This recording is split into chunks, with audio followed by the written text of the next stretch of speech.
اللہ نبی اللہ حبی اللہ۔ دیکھیے حضرات محترم، 30 شعبان المعظم ہے آج، اور انشاءاللہ آج بغیر کسی انتظار کے تراویحیں شروع ہو جائیں گی، اور مغرب کے بعد رمضان المبارک کا مہینہ شروع ہو جائے گا، اور یہ اللہ تبارک تعالیٰ کا ہم پر بے شمار احسان اور کرم ہے کہ اس نے پھر سے ہمیں زندگی میں ایک بار اور رمضان عطا فرمایا۔ اس کا بھی ہم شکریہ ادا کریں، ہر چیز کا رب کائنات کی بارگاہ میں ہم شکر ادا کرتے رہیں۔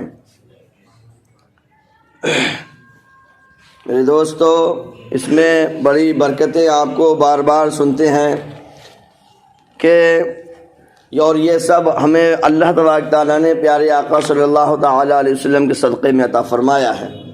حضرت سیدنا ابو سعید خدری رضی اللہ تعالیٰ عنہ سے روایت ہے کہ مصطفیٰ جان رحمت صلی اللہ علیہ وسلم نے ارشاد فرمایا، جب ماہ رمضان کی پہلی رات آتی ہے تو آسمانوں کے دروازے کھول دیے جاتے ہیں اور آخری رات تک بند نہیں ہوتے۔ جو کوئی بندہ اس ماہ مبارک کی کسی بھی رات میں نماز پڑھتا ہے تو اللہ تبارک تعالیٰ اس کے ہر سجدے کے بدلے میں اس کے لیے 1500 نیکیاں لکھتا ہے۔ ایک سجدے کے بدلے میں 1500 نیکیاں لکھتا ہے، اور اس کے لیے جنت میں سرخ یاقوت کا گھر بناتا ہے۔ پس کوئی جو رمضان کے مہینے کا پہلا روزہ رکھتا ہے تو اس کے سابقہ یعنی پچھلے گناہ رب کائنات معاف کر دیتا ہے، اور اس کے لیے صبح سے لے کر شام تک 70,000 فرشتے دعائے مغفرت کرتے رہتے ہیں، اور رات اور دن میں جب بھی وہ سجدہ کرتا ہے اس کے ہر سجدے کے بدلے اسے جنت میں ایک ایسا درخت یعنی پیڑ عطا کیا جاتا ہے کہ اس کے سائے میں گھوڑ سوار 500 برس تک اس میں چلتا رہے گا۔ اللہ اکبر۔ میرے بھائیوں، ہمیں چاہیے کہ ہم اس مہینے کا خوب ادب و احترام کریں، خوب اس کا اکرام کریں، اس کی تعظیم و سمان کریں۔ وہ واقعہ آپ کو یاد ہوگا، سنا ہوگا کہ ایک رمضان کے مہینے میں ایک یہودی بازار جا رہا تھا، تو اس کے بچے نے بازار میں کچھ کھا لیا، تو اس نے اپنے بچے کو مارا بازار میں، اور کہا تمہیں پتہ نہیں ہے کہ یہ مسلمانوں کے بہت ہی پوتر مبارک اور برکت والا مہینہ چل رہا ہے جس کو ماہ رمضان کہا جاتا ہے، تو تم یہاں کیوں کھا رہے ہو؟ تو وہ بچہ بولا کہ آپ بھی تو کھاتے ہیں رمضان کے مہینے میں دن میں۔ تو اس کے باپ نے کہا کہ ہم گھر میں کھاتے ہیں، بازار میں نہیں کھاتے ہیں۔ تو اتنا ایک غیر مسلم، ایک یہودی نے رمضان المبارک کے مہینے کا اکرام کیا، تو جب وہ مرا تو وہ جنت میں پہنچ گیا۔ لوگوں نے پوچھا، بھائی تم تو یہودی تھے، تم جنت میں کیسے پہنچ گئے؟ تو اس نے کہا کہ میں نے ایک بار رمضان شریف کا ادب کیا تھا، رمضان المبارک کے مہینے کا احترام کیا تھا، تو اللہ نے اس کی برکت سے مجھے کلمہ نصیب کر دیا، اور اس کے صدقے میں مجھ کو جنت عطا فرما دی۔ آج ہمارے مسلمانوں میں کتنے لوگ ہیں کہ کھاتے پیتے رہتے ہیں۔ اس کا دیکھیے، جتنا اس میں رمضان المبارک میں ثواب ہے، اگر کوئی گناہ کرے گا تو پھر گناہ کا عذاب بھی زیادہ ہے۔ یہ بھی یاد رکھا جائے، اسے بھی بھولا نہیں جانا چاہیے۔ ہمیں رمضان المبارک کے ہر روزے کو رکھنا چاہیے۔ کچھ لوگ کہتے ہیں کہ صحت خراب ہو جائے گی، ہرگز ایسا نہیں ہے۔ حضور اکرم صلی اللہ علیہ وسلم نے ارشاد فرمایا کہ صوموا فتصحوا، روزہ رکھو اور تم صحت یاب ہو جاؤ، صحت حاصل کرو۔ دوسرے ملکوں میں انگریز وغیرہ وہ روزہ رکھ کر بیماریوں کا علاج کر رہے ہیں، نام چینج کر دیا ہے، انگلش میں فاسٹنگ بولتے ہیں لوگ، ہندی میں اپواس بولتے ہیں، کہ اپواس رکھ لیا ہم نے، مگر اصل وہ روزہ ہی ہے، لوگ نام چینج کر کے فائدہ اٹھا رہے ہیں۔ اور ہر بیماری کا اس کے اندر علاج ہے اگر اس کو صحیح طریقے سے اپنایا جائے۔ ہر طریقے کا اس میں علاج ہے، ہر پریشانی کا اس میں حل ہے۔ تو قرآن شریف میں بھی ہے کہ تم جتنا زیادہ روزہ رکھو گے وہ تمہارے لیے بہتر ہے، تمہارے لیے بہتر ہے۔ رب کائنات نے فرمایا، ہم 11 مہینے تک کھاتے رہتے ہیں، اور ہمارے شریر میں ہمارے جسم میں ٹاکسن غلط مادے الٹا سیدھا جمع ہوتا رہتا ہے، تو اس کی صفائی بھی ہونا بہت ضروری ہے، یہ یاد رکھیے۔ اور ہمارے پیارے آقا صلی اللہ علیہ وسلم تو پیر شریف کا روزہ رکھتے تھے، نفلی روزہ رکھتے تھے، پیر شریف کا، جمعرات کا روزہ رکھتے تھے، اور پھر 13، 14، 15 ہر مہینے کی چاند کی تاریخوں کو روزہ رکھتے تھے، کیونکہ روزے سے ہماری باڈی جو ہوتی ہے ڈیٹاکس ہو جاتی ہے، باڈی کی ہماری صفائی ہو جاتی ہے، جو بھی ہماری باڈی میں غلط چیزیں جمع ہو جاتی ہیں جو جسم کو نقصان دینے والی ہوتی ہیں، ان کو سب کو روزہ ختم کر دیتا ہے، بھسم کر دیتا ہے۔ مگر یاد رہے روزہ کو روزے کے حساب سے رکھیں، جتنا کم ہو سکے اتنا پیٹ پہ لوڈ ڈالیں، ہلکی چیزیں کھائیں جو جلد ہضم ہو جائیں۔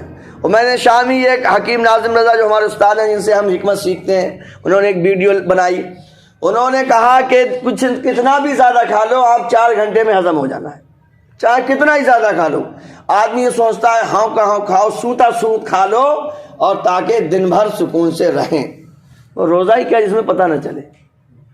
حضرت مولا علی رضی اللہ تعالیٰ عنہ فرماتے ہیں کہ مجھے سخت گرمی میں روزہ رکھنا پسند ہے، سخت گرمی میں روزہ رکھنا مجھے پسند ہے۔ تو کتنا بھی زیادہ کھا لو گے، کتنا بھی زیادہ پانی پی لو گے، 4 گھنٹے کے بعد تو بھوک لگنا ہی لگنا ہے۔ تو اس لیے ہلکا پھلکا کھائیے۔ آپ نے 11 مہینے تک جو معدے پر لوڈ ڈالا ہے اب اس کو ہلکا کر دیجئے، افطار بھی ہلکی کیجئے، سحری بھی ہلکی کھائیے، روزہ جب کھولیں تو ہلکا پھلکا کھائیں، اور پھر نماز پڑھ کے جب مغرب کی جائیں تو یہ بنائیں کہ تراویح سے پہلے کھانا کھا لیں، تراویح سے پہلے کھانا کھا لیں، کیونکہ جب آپ تراویح پڑھیں گے تو وہ جو بھی آپ نے کھایا ہوگا وہ سیٹ ہو جائے گا۔ ہو کہتا ہے ہم لوگ تراویح کے بعد کھانا کھاتے ہیں اور سو جاتے ہیں، تو وہ ویسا ہی کا ویسا پیٹ میں رکھا رہتا ہے، پھر الٹی سیدھی ڈکاریں آتی ہیں، اس کے بعد پھر سے سحری کھا لیتے ہیں ایک دم اٹھتے ہی، تو یہ پیٹ کا نظام خراب ہو جاتا ہے۔ اس لیے لوگوں کو روزے کا فائدہ نہیں ہوتا، کتنے لوگ پلٹی کر رہے ہوتے ہیں، کتنوں کو گیسیں بن رہی ہوتی ہیں، تو ہم پھر کہتے ہیں ارے امام صاحب تو حدیث شریف سنا رہے تھے کہ روزہ رکھو گے تو صحت مل جائے گی، یہاں تو اور صحت خراب ہو رہی ہے۔ ارے بھائی ہر چیز کا ایک رول ہے نا، ہر چیز کے نیم ہوتے ہیں، ہر چیز کے ریگولیشن ہوتے ہیں، آپ اس حساب سے کام کریں گے تبھی تو فائدہ ہوگا۔ تو پیٹ کو آپ اپنے ہلکے سے ہلکا رکھیے، اس کی چھٹی کرنا ہے، اس کو آرام دینا ہے، اپنے معدے کو، اپنے لیور کو، اپنی کڈنیوں کو رمضان میں ریسٹ دینا ہے۔ کتنا بھی زیادہ کھا لو گے کچھ ہونے والا نہیں ہے، اس لیے ہلکا پھلکا کھائیے، جتنا ہلکا پھلکا کھائیں گے آپ کا روزہ، آپ کے اندر جو ڈیٹاکس ہے، جو آپ کے ہارمفل سیلز جمع ہو گئے ہیں، وہ آپ کی چربی جمع ہو گئی ہے، پھر ان پر کام کرے گا۔ اگر آپ نے ناک تک گلے تک کھانا کھا لیا تو پیٹ تو وہ اسی سے فرصت نہیں ملے گی، کام اندر والے کچھ چیزوں میں کام کیا کرے گا، جو ہماری بیماریاں ان کو کیسے ختم کرے گا۔ تو ہلکا پھلکا کھائیے، تلے بھنے سے بچیے۔ لوگ سوچتے ہیں بغیر گوشت کے روزہ ہو گئی، اور گوشت میں بھی کئی طرح، ہلکا پھلکا لے لیجیے، سبزی پر، فروٹس پر، ہلکی چیزوں پر جو معدے پر ہلکی ہوں ان کا استعمال کیجیے، تو انشاءاللہ دیکھیے آپ کو روزے کا کتنا فائدہ ملے گا۔ جتنی بھی ہمارے اندر گندگی باڈی میں جمع ہوگی، اور آج کل تو ہم زندہ کیمیکل کھا رہے ہیں، اس میں کوئی شک نہیں ہے، زندہ کیمیکل کھا رہے ہیں، ہر چیز میں کیمیکل آ رہا ہے۔ اور جو ہم بوتل کا جو پانی پی رہے ہیں، ابھی ایک نئی تازہ ریسرچ آئی بوتل کے تعلق سے، آپ نے لوگوں نے دیکھا ہوگا کہ اتنے زیادہ کیمیکل ہو جاتے ہیں، جو پانی کی بوتلیں ہوتی ہیں بار بار ان کو یوز کیا جاتا ہے، بہت ہی زیادہ اس میں کیمیکل ہو جاتے ہیں۔ تو جو ہم بوتل والا پانی پی رہے ہیں اس سے بھی ہمارے اندر کیمیکل جاتے ہیں، یاد رکھیے۔ آج جو بیڑی سگریٹ پی رہے ہیں، جو پردوشن ہو رہا ہے، میرے دوستو روزہ اس کے لیے بہت ہی اچھی چیز ہے۔ روزہ ہمارے حضور صلی اللہ علیہ وسلم روزہ رکھتے تھے، اور حجامہ بھی اس میں بہت اچھا کام کرتا ہے، کسی دن انشاءاللہ حجامے پر بیان ہوگا۔ رب کائنات کی بارگاہ میں دعا ہے اللہ تبارک تعالی ہم سب کو روزے کی طرح، کیا روزے کو روزے کی طرح رکھنے کی توفیق رفیق عطا فرمائے، اور ہم کو ہلکا پھلکا کھانے کی توفیق رفیق عطا فرمائے۔ اللہ ہم کو تمام بیماریوں سے نجات عطا فرمائے۔ اللہم صلی علی سیدنا و مولانا محمد وعلی الجود والکرم وعلیہ کرام نے کریم دار کو جانتے ہیں۔ اور رجیم مانے آتا ہے مردود، ریجیکٹیڈ، سمجھے، جس کو بھگا دیا گیا ہو، نکال دیا گیا ہو۔